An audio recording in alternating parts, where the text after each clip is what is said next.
Powered by the Montana Television Network. This is the 5:30 News on Q2, Montana's news leader. Good evening and thanks for joining us. I'm Russ RIesinger. Janelle has the night off. It has been almost a week now since a plane crashed north of Billings, claiming 4 lives. Yellowstone County, FAA, and National Transportation Safety Board are all still picking up the pieces since then. Q2's Zoe Zandor has been following the crash, met with Sheriff Mike Linder to get an update on that investigation today. Zoe? Russ, today, Linder and I were able to go over how the county reacted to the plane crash. Now, the response time and teamwork were on point, he says. Because of the fast turn of weather, they knew they needed to work fast, and using technology from Montana Highway Patrol and everyone working together, they were able to document the scene diligently and in a timely way. Shepherd Fire showed out in full force, and after we got the scene documented and using the Highway Patrol's drone, they could do everything from the damage up at the tower all the way down to where the aircraft landed or came to rest. So we had very good documentation, contacted the NTSB and requested permission to basically disturb the scene by removing the victims. Now, this plane crash still an ongoing investigation as the FAA and STSD work on gathering their information with the help of the collected data from the county that they are using. No, but Linder says in this line of work, you're going to see things you just can't unsee, but you have a lot of good people around you that you work with. We've worked with each other for so long and for so many years. With the rural fire departments, I mean, they have really been the de facto search and rescue people for many, many years. We've started up a program where we're using other civilian volunteers as well, and they've always been there when we needed them. You know, our deputies, our sheriff's office has such a great working relationship with all of our rural fire departments that it seems like when we get together, we come up with a plan and everybody just goes to work.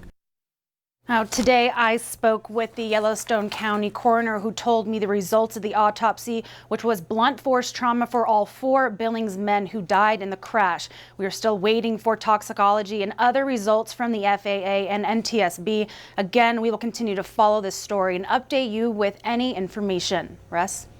All right, thank you, Zoe. In Sweetgrass County, 2 people were able to walk away from a plane crash last night with only minor injuries. Sweetgrass County Sheriff Ellen Ronneberg says both the Big Timber Volunteer Fire Department and Sweetgrass County Ambulance Service responded to the Big Timber Airport around 8 o'clock last night. No details yet on exactly what happened, but the sheriff says the 2 people inside were able to get out of the crash plane by themselves and were then taken to the Pioneer Medical Center for assessment of minor injuries. The FAA has been notified and will investigate the circumstances of that crash. Well, a second person has now been charged in connection with last year's shooting death of a Sydney man. Karina Orozco Angel was charged today with deliberate homicide by accountability in the death of Tyler Hayden, who was killed outside the Loaf and Jug convenience store back in July of 2019. Orozco Angel is the girlfriend of alleged shooter Kyle Severson and drove him to the convenience store. The 2 men had apparently been in a feud over her at the time. Severson has pleaded not guilty. Severson and Orozco Angel are each in the Richland County Jail on a $2 million bond. Democratic gubernatorial candidate Mike Cooney got a key endorsement today from the state's highest-ranking Democratic office holder. U.S. Senator John Tester joined Cooney in front of the state capitol to give his support for Cooney's run for governor. Tester noted he and Cooney first met 20 years ago when Cooney was the first statewide office holder to support Tester's run for a seat in the state Senate. The pair later served together as state senators in the legislature. I can tell you that Mike will make a great leader for this state. He understands Montana, he understands Montana challenges, and he's not just somebody who'll sit around and talk about it. He rolls his sleeves up and he gets things done. That's what we need in the governor's office. Well, Cooney, the state's current lieutenant governor, is one of 4 Democrats vying for governor this year. There are also 3 Republicans running for the governor's seat. Today, Al Olszewski became the first gubernatorial candidate to pay his filing fee and become an official candidate. The state senator from Kalispell was joined by his running mate, fellow state senator Ken Bogner. Olszewski and Bogner are one of 3 Republican tickets running for governor and lieutenant governor this year. 2 other GOP governor candidates, Attorney General Tim Fox and Congressman Greg Gianforte, have yet to name their running mates. Now, Bogner is a Marine Corps veteran from Miles City. Olszewski told MTN News this week he may not be the best known among the candidates, but he's reaching the voters he needs to. I'm the only veteran in this race, and we're an all-veteran ticket. 55 to 58,000 veterans vote in the Republican Party. I'm supported by seniors and people who want affordable health care and people who want to continue to live not only in their own home, but they also want to be able to still pay taxes and not be pushed out of the state. 4 Democrats have also said they're running for governor this year.